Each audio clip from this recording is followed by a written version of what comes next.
Can you get me in the screen and the video if I'm over here? Okay, all right, good. Just make sure.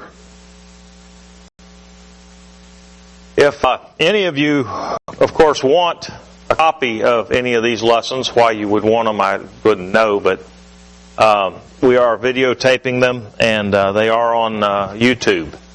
If you'll look up the 14th Avenue Church of Christ on YouTube, you can find these videos and watch them. If you want to come back and study something I've said a little bit more, so you can come back and really hammer me for what I said, you're welcome to do so. Welcome to everyone who's here this morning, and we're stalling here for you. Stalling. Let's start with a word of prayer. Our most holy and righteous Father in heaven, we thank Thee so much for every wonderful blessing that You've given us. We thank You for this day.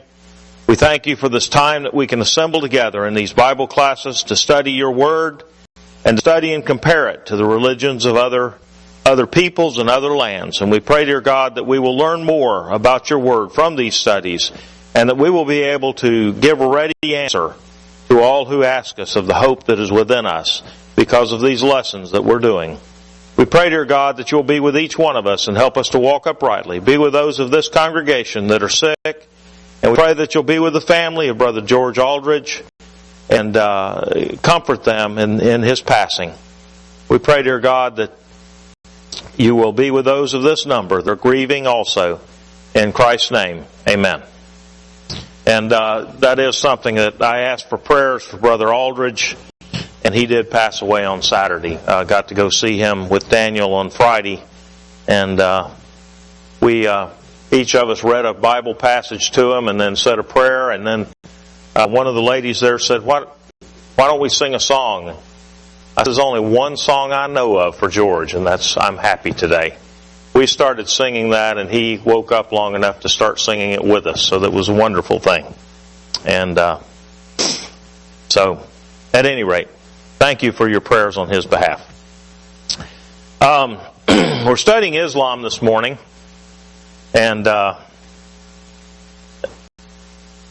it's a little bit of a challenge anytime you study another religion as to what to put into the lesson, what to leave out of the lesson, because we have this class period and Thursday night's class period, and frankly there is so much more to any of these religions that we have looked at than what we can cram into 2 class periods. So I'm doing my best, and I hope that you'll do some further study, and then when you talk to people, just keep an open mind, because not everybody is going to believe exactly the way we present it in this Bible class.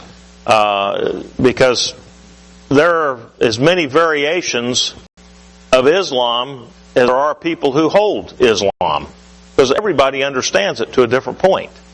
And same thing with the true religion. As a matter of fact, everybody understands it to a different point. Some people are more intellectual than others, and they get more intellectual points out of the Bible. Some people are not on that level, and they stay on a more common or practical level, we might say. And so we need to be understanding as we're talking to people that we may say something and somebody says, well, I don't believe that. Okay, I can accept that. Thank you for straightening me out is a good answer. And lets them know you're open-minded about it. These pictures here, clockwise from the left on top, are some minarets which are quite common to Islam. We see these throughout India when we go over there, because India actually was a Muslim country before it was a Hindu country. In its oldest state, it was at least much of India was inhabited by Muslims. And then when it was incorporated as a country of its own, it was primarily Hindu. And so we see these minarets all around India. Then the black little cube-shaped building you see with that sea of white around it is called the Kaaba. I guess that's how you pronounce it. That is the most holy site, the most the mostest holy site in Islam. You know, they keep talking about this is a most holy site. This is the mostest of the most holy, I guess you'd say. Sites in India, and this supposedly is where Islam began, in Mecca. And this is called the Kaaba, which is in Mecca, and that sea of white around it is people. Now, the Kaaba is surrounded by great big walls all the way around it that will hold thousands of people. And they need that ground around it because on the Hajj there are several millions, about 6 or 7 million people usually come to Mecca and worship here. And so most of them can get inside the grounds around it. And likening this to the Jewish temple that was designed by God, and Moses was told to build the tabernacle. Of course, Solomon built the temple. We might liken this is the courtyard where everybody, all the Muslims can come. And inside this cube is only just the special few can go in. So that's the most holy site. Now, Mecca is, I'm going to get ahead of myself. Then the middle picture here is the skyline of the city of Mecca. Then on the lower right is the Mina, and then the this side is the Mina, and on this side on the bottom is the twin tower, the Abaj al-Bait, or the Clock Tower Hotel, to put it in English terms. This is I think the third tallest building in the world, and it has more floor area than any other structure in the world. It houses thousands of people, and they need that when the Hajj comes and Mecca gets inundated by all these Muslims. They need that much hotel space and then some. To give us a beginning here, let's turn to Genesis chapter 16. Verses 11 through 16, and we'll see some of the very beginning points of Islam. I think there's a point to be made here. Speaking to Hagar, who was out in the wilderness because she had been sent away by Abraham at the behest of his wife Sarai, the angel of the Lord comes to Hagar and says, "Behold, you are with child, and you will bear a son, and you shall call his name Ishmael, because the Lord has given heed to your affliction. He will be a wild donkey of a man. His hand will be against everyone, and everyone's hand will be against him. And he will live to the east of all his brothers." Then she called the name of the Lord who spoke to her, "You are a God who sees." For she said, "Have I even remained alive here after seeing him?" Therefore the well was called Bir Lahai-Roi. Behold, it is between Kadesh and Bered. So Hagar bore Abram a son, and Abram called the name of his son, whom Hagar bore, Ishmael. Abram was 86 years old when Hagar bore Ishmael to him. And the term Ishmael means there either given heed, I can't remember exactly, given heed or give ear to, and what's that? God hears, right. Well, the name of the well was the God who sees, Bir Lahai-Roi. So she got the sees and the hears in there, in that. But God hears my affliction was the idea here behind Ishmael's name. But God says he will be a wild donkey of a man, and his hand will be against everyone. You understand how that prophecy applies to today? Because these are all the descendants of Ishmael. Largely. I mean, we're making a generality there. There are some that are Gentile, of the Gentile race who have converted to the religion of Islam. But by and large, they're the descendants of Ishmael. And it is said that Ishmael's sons were the ones that built that Kaaba, the black cube building. Whether that's true or not, I don't think there's really any way to tell.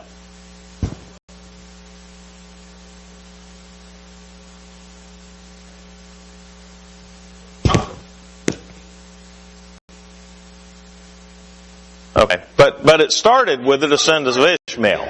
So this is on this map here is an approximate point where Mecca is in Saudi Arabia. Now, when we fly into India, we usually fly a little bit to the east of Saudi Arabia, or we have the last couple of years, and coming down over Pakistan and into India, which is over to the east of Saudi Arabia, to the right on that map there, to your right. The only time in my flight, by the way, I get a little bit of angst is when we're going over Pakistani airspace. I don't know why, but Pakistani doesn't like the U.S., and I know it's all good and they're cleared and all that kind of, but I always just get this little feeling in my stomach when I know we're in Pakistani airspace. And then when we clear it, I'm settled down again. But throw in something that means nothing here. What? You're always sleeping then? Probably better.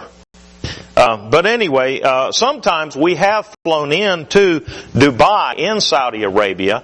My father-in-law flies out of Texas, and he flies Emirates Air, and he will fly into Dubai and then on to India.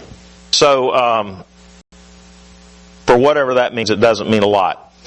Mecca, or as some call it, Makkah, is a city in the Hijaz in Saudi Arabia. And I guess the Hijaz is that county or district that it's in, and it is the capital of that Makkah region. The city is about 70 kilometers inland. It's about 277 meters or 909 feet above sea level. In 2012, its population was roughly 2 million people.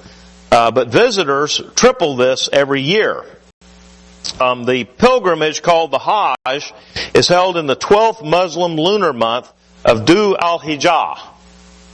And I guess, here again, I'm saying those names with confidence, so you think I know what I'm talking about, but I have no idea. It is the birthplace of Muhammad, and it's the site, or at least 3 kilometers away from it, is the site of Muhammad's first revelation of the Quran by the angel Gabriel. And it's regarded as the holiest city in the region of Islam.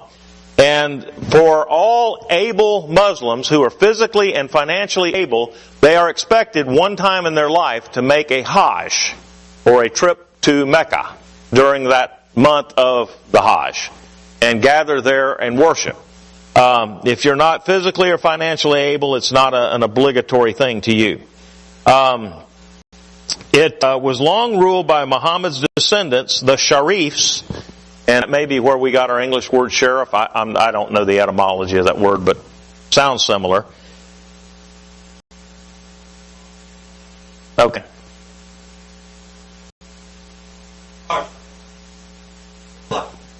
Okay. It was conquered by Ibn Saud in 1925.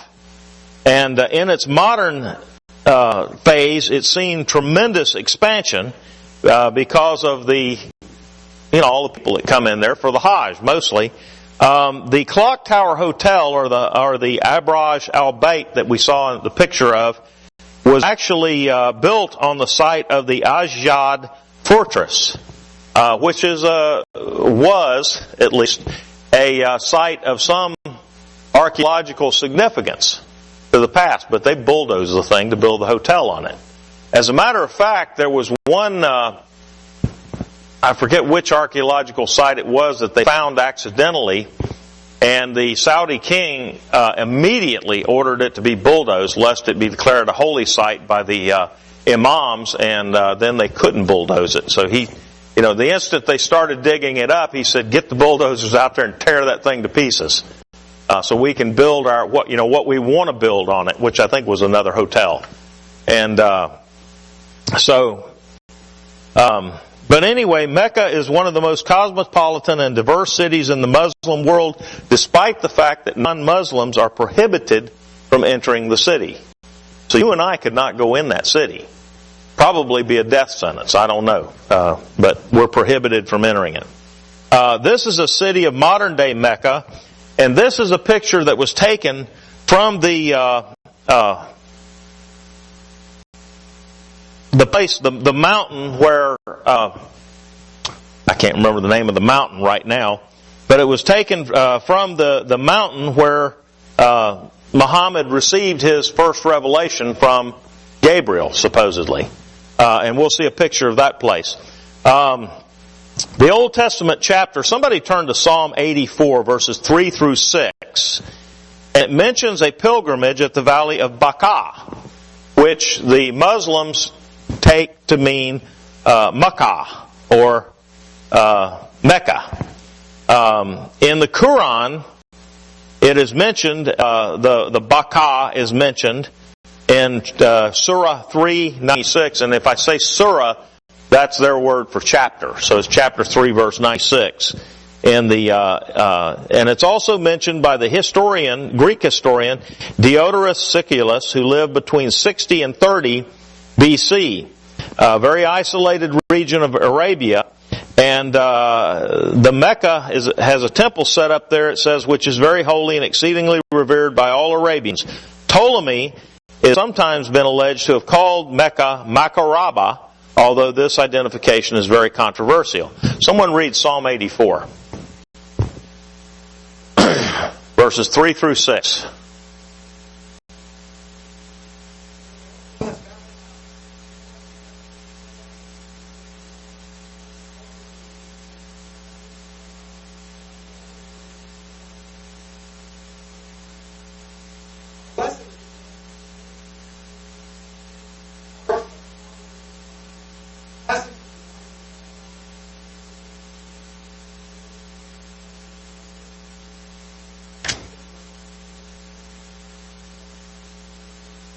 Okay. Now, this Baca, the American Standard and the World English Bible translate that the Valley of Weeping or the Valley of Tears. I imagine that word is probably difficult to translate. So some have just put in Baca and some put, weeping or tears. It kind of makes poetic sense. Passing through the Valley of Weeping, they make it a spring. So we turn the tears into waters, joyful waters, I think would be the idea there. And that's the only reason I can think that some would translate that weeping. But to say that refers to Mecca, that's a pretty good stretch.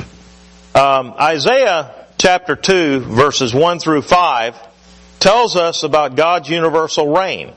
The word which Isaiah, the son of Amos, saw concerning Judah and Jerusalem, now it will come about in the last days that the mountain of the house of the Lord will be established as the chief of the mountains, and will be raised above the hills, and all nations will stream into it, and many people will come and say, Come, let us go up to the mountain of the Lord, to the house of the God of Jacob, that he may teach us concerning his ways, that we may walk in his paths, for the law will go forth from where?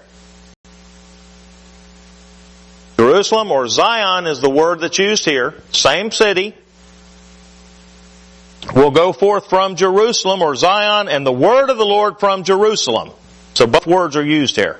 He will judge between the nations. He will render decisions for many peoples. They will hammer their swords into plowshares, their spears into pruning hooks. Nation will not lift up sword against nation, and never again will they learn war. Come, house of Jacob, and let us walk in the light of the Lord. Kind of flies in the face of almost everything Islam right there in one passage. We'll beat our swords into plowshares. We're not going to learn war. The people of God. And starts at Jerusalem, not Mecca. And Muhammad, when he started taking over, he started making war on those that disagreed with him. And to take over. So, anyway, move on. This is the Jabal al-Nur, and this is the mountain where Muhammad is believed to receive the first revelation of God through the Archangel Gabriel. And this is where that other picture, that last picture we saw, was actually taken from. Someone turn to Jude chapter 1, verses 3 and 4. Well, Jude only.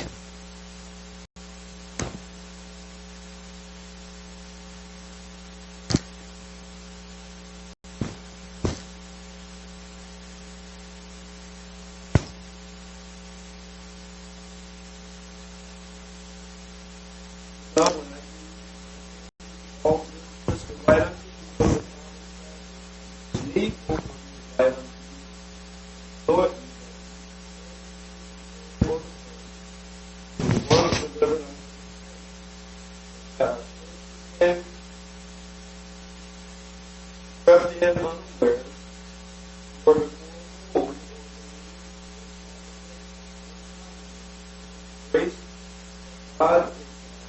is Lord God.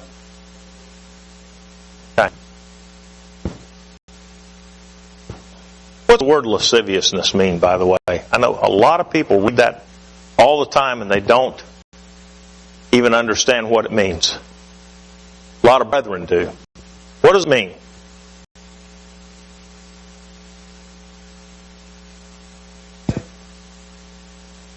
Licentiousness, okay. Yeah. What does it mean? All right, Wayne, take it. Usually has to do with sexual immorality. It's a looseness, just a, we talk about there's freedom and then there's license.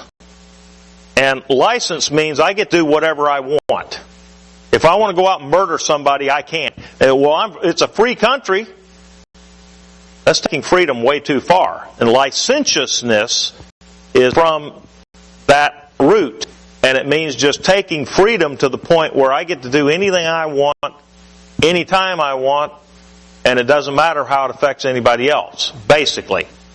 And so most of the time it is used in a sexual connotation in scriptures. So, anyway, you can apply that to Islam however you want to. I'm not going to go beyond that at this point. I'd love to, but we just don't have time. Yeah. You got something? Okay. All right. Timeline of Islam. Muhammad was born about 570 AD. And then in about 610, when he was about 40 years old, Muhammad, that's M-U, I hope no Muslims are in here and get offended that I abbreviated the name of their most holy prophet. But Muhammad received his first revelation from Gabriel. In AD 630, Muhammad made a treaty with the Quraysh tribe and began to control Mecca. Now the Quraysh, I guess that's how you say it, tribe, is the tribe that Muhammad was born into. What happened? That cube that you see was the worship place for all of the Arabic peoples in Muhammad's day.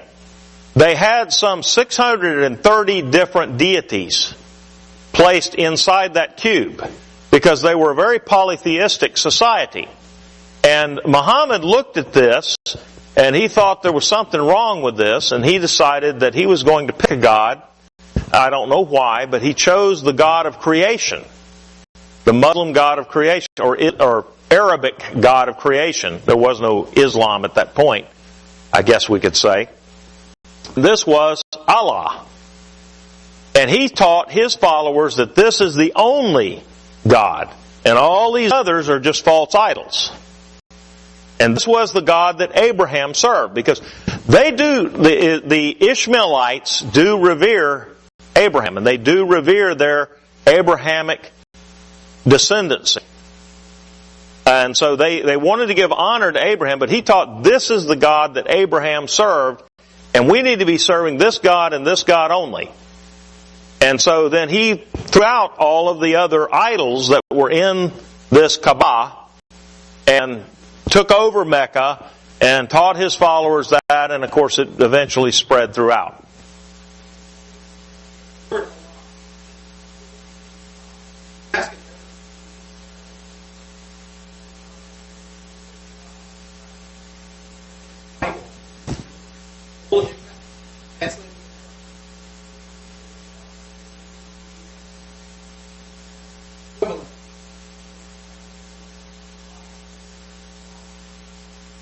Okay. We'll get into a little bit later the fact that this Allah is not the same God as Yahweh.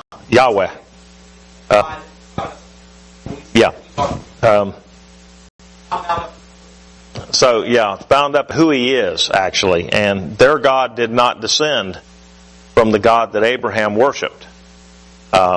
But we'll get into that. I've got that in some of my notes later on, so we'll probably Thursday night before we get into that very much. But at any rate, at 630, Muhammad makes a treaty with the Quraysh tribe and controls Mecca. And then 632, Muhammad died. At that point, his followers kind of split up into two groups.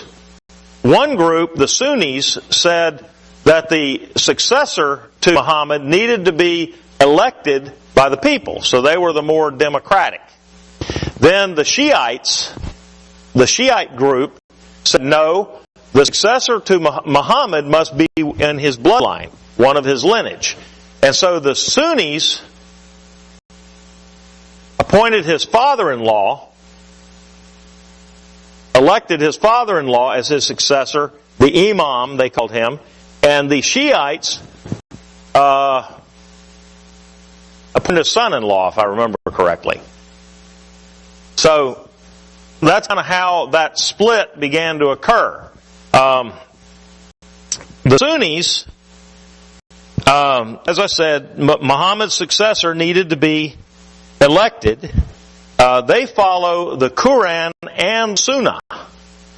And the Sunnah are some other writings, and they believe in a separation of the civil authority,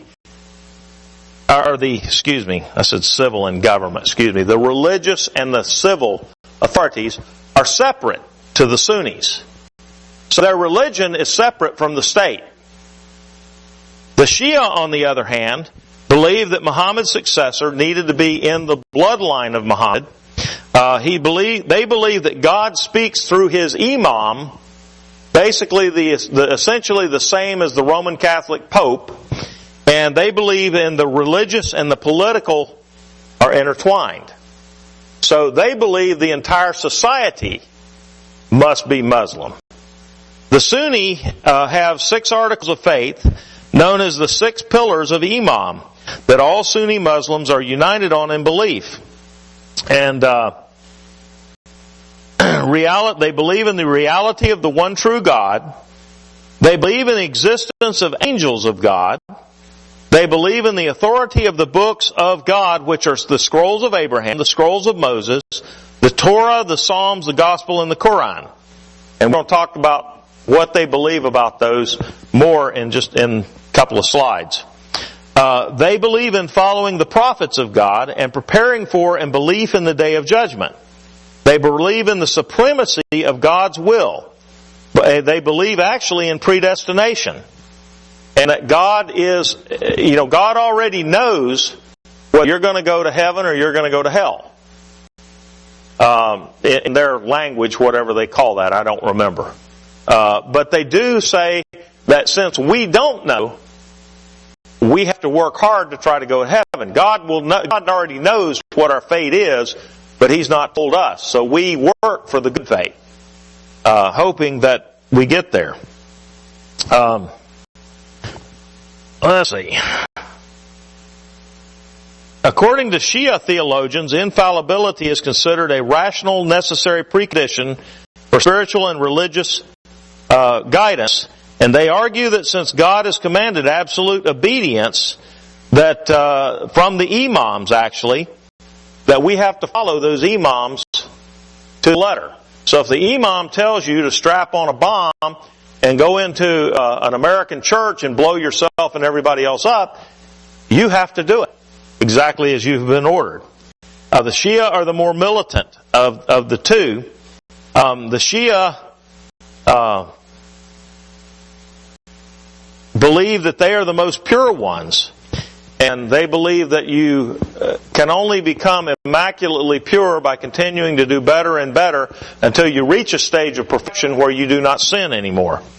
They believe that they have a complete knowledge of God's will and are in possession of all the knowledge brought by the angels and the prophets. They're the ones that hold more to the Quran and I forget the book that was written right after the Quran. The Quran really is not so much a book of doctrine. But the work that was written right after it, and I can't remember, starts with an H, is really more the book of the doctrine.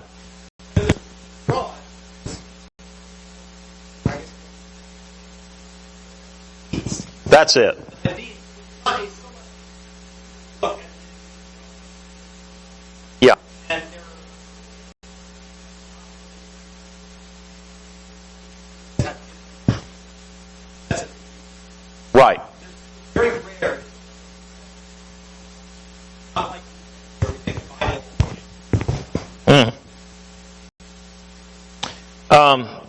their regard for the Bible. And this is interesting. This was very interesting eye-opener for me. And this gives us a kind of a wedge. Okay? They believe that the book of the law, that would be Deuteronomy, and the Gospels have been written by God and were given to us by God. They believe in Moses. They believe in Jesus as prophets of Allah. But they say that the Bible and these books have been so corrupted over the years that we can't possibly trust them to be accurate. And they accept the Hadith and the Quran. Now, here's something that's interesting. There's a lot more evidence for the accuracy of the Bible than there is for the accuracy of the Quran. When you look at it. If we, for example, took just the quotations of the 2nd century preachers of the New Testament, I think we would only be missing 2 or 3 verses of the Old Testament. If we took their quotations only. Now, when you couple that with the thousands of pieces of ostraca, that's little pieces of pottery into which people would write little scriptures of the Bible. And you couple that with the translations that go all the way back to the 2nd century that we have found, translations of the Bible into other languages, because it was immediately translated into other languages. And we find those and we put all of that together. There are thousands upon thousands of pieces of evidence that prove that the Bible that we have is the Bible that was written. The Quran doesn't have that kind of evidence. Here's the other thing I would approach them on. I may be getting ahead of myself. I may have, but I'm going to go ahead and do this anyway because this is a good time. If Allah and Yahweh are the same God, let's just give them that. Okay, they're the same God. Right? If God could write the Bible, but He couldn't preserve it accurately, what makes you think He could write the Quran and preserve it accurately? If he wasn't powerful enough to preserve His first work, what makes you think He's powerful enough to preserve His second work so that we can trust Him? And if He's powerful enough to preserve the second work so that we can trust it, then He's powerful enough to preserve the first work so we can trust it. You understand my argument? It makes sense to everybody. I think that's an ironclad argument. Now, I'm sure that they're going to have an answer for that.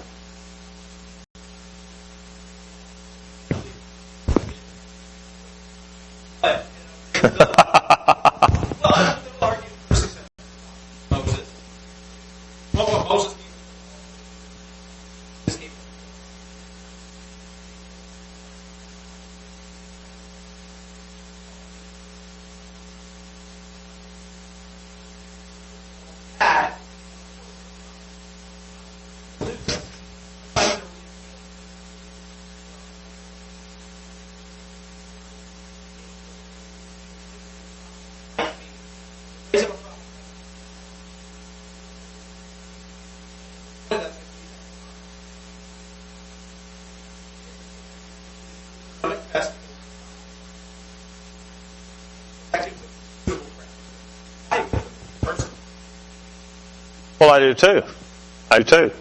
And if that passage of Deuteronomy was handed down to us accurately, then why do you think the rest of the Bible was corrupted? That passage has to be corrupted too. So why do we believe that? You know, it's neither or. You can't take a piece of the Bible and say, oh, this was handed down accurately, but the rest of it was corrupted. There's no way to do that logically. So if the Bible was corrupted, the Quran, which was written about the same time as the Bible from our standpoint, was only 600 years different. What makes you think the Quran is not corrupted? And when there's far more evidence that the Bible is accurate than there is the Quran is accurate. Now, I think the Quran is probably pretty much what Muhammad wrote. I don't think there's much there that's changed. I think there's enough evidence to conclude it is accurate according to what Muhammad wrote. But if so, Since there's far more evidence for the Bible, it's got to be accurate. So, faith once for all delivered. What does that mean? God gives us a word. He certainly is going to have the power to preserve that word. The 5 pillars of Islam are that one must make a profession of faith. This is for the believer sincerely to recite aloud in Arabic, "There is no God but God, and Muhammad is His messenger." There is no God but Allah, actually, and Muhammad is His messenger. The Sunnis, I think, add something to that, and I can't remember what 3 words they add to it. I read it somewhere. In their prayer, it's prescribed that it be done 5 times a day, at dawn, noon, mid-afternoon, sunset, and nightfall. And before praying, a Muslim washes his or her face, hands, and feet, prostrates him or herself on the ground in the direction of the city of Mecca while praying. Now, where did they get that from?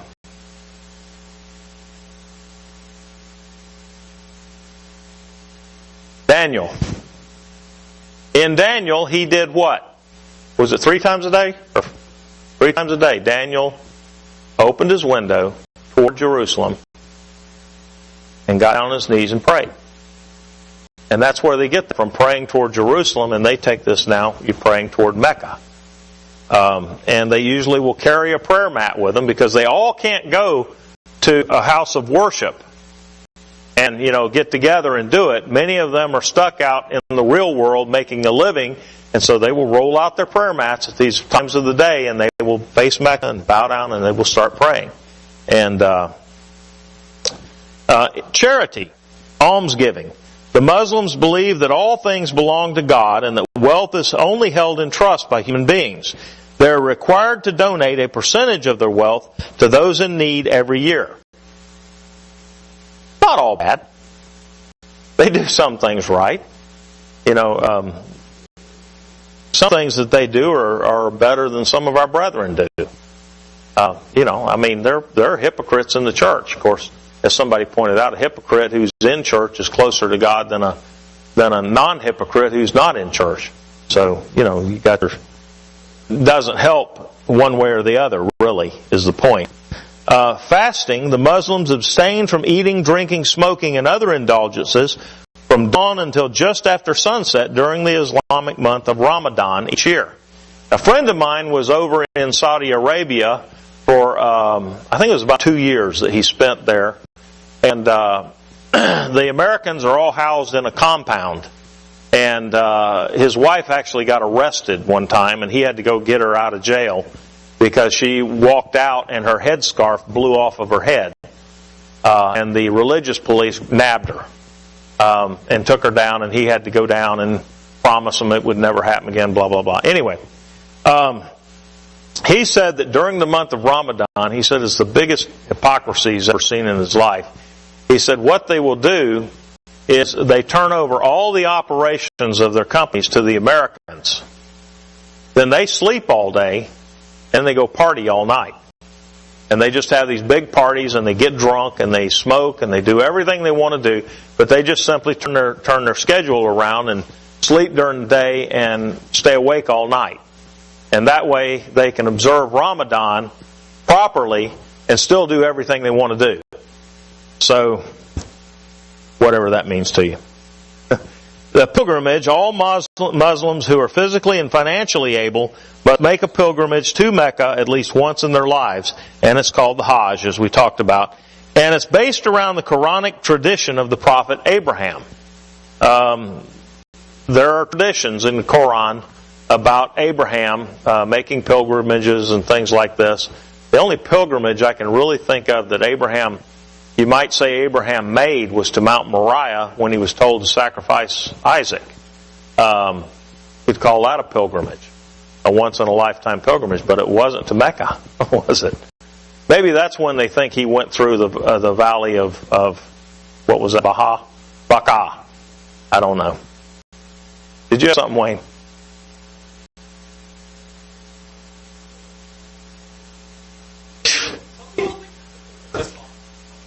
All right.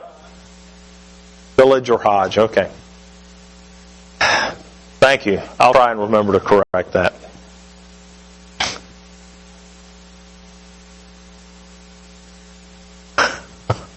Well, I did these on, and we're just about out of time. Before we go any further, has anybody got any questions or observations you'd like to make? Wayne's got a big grin on his face. What do you want to say?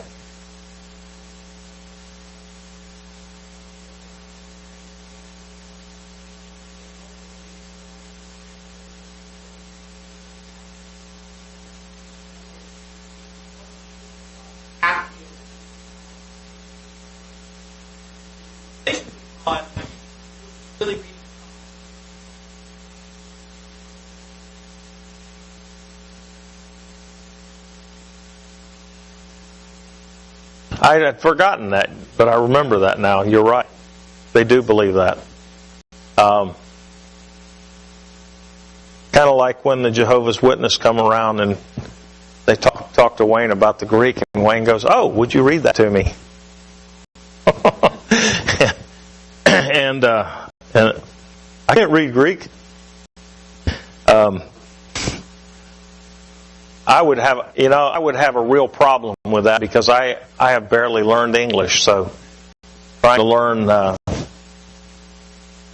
the Muslim language would be, or the Arabic language would be like pulling eye teeth for me.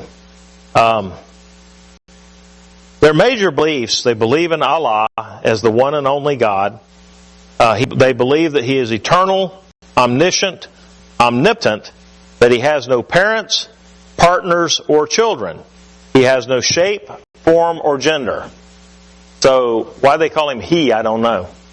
And why they think the man is the predominant one and the women are basically chattel property, that doesn't make sense to me either if they believe that He has no gender.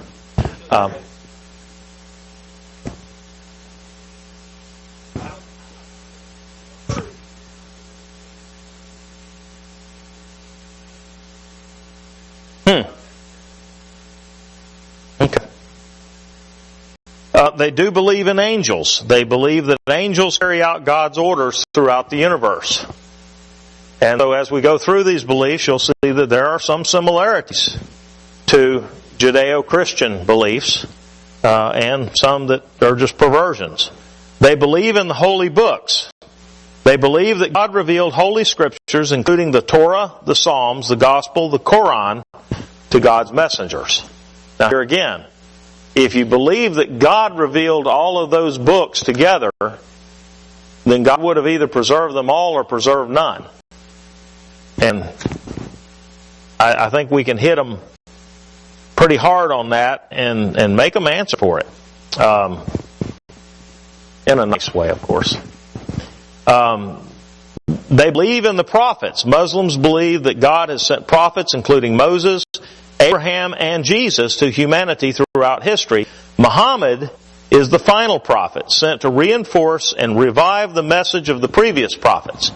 Now, why they think you can denigrate Jesus and you can denigrate Moses, but if you denigrate Muhammad in the least little way, we're going to kill you, is kind of beyond me. That's another inconsistency. If they believe in Jesus, then they have to believe in who He said He was. And He said, "I am the way, the truth, and the life. And no man cometh to the Father except by me." Tell you what, let's stop there. We'll start again with this slide number 9, and we'll start there on Thursday night. But we've got, like I said, we got more material to go through than we'll probably make it through on Thursday night. Thank you for your good attention.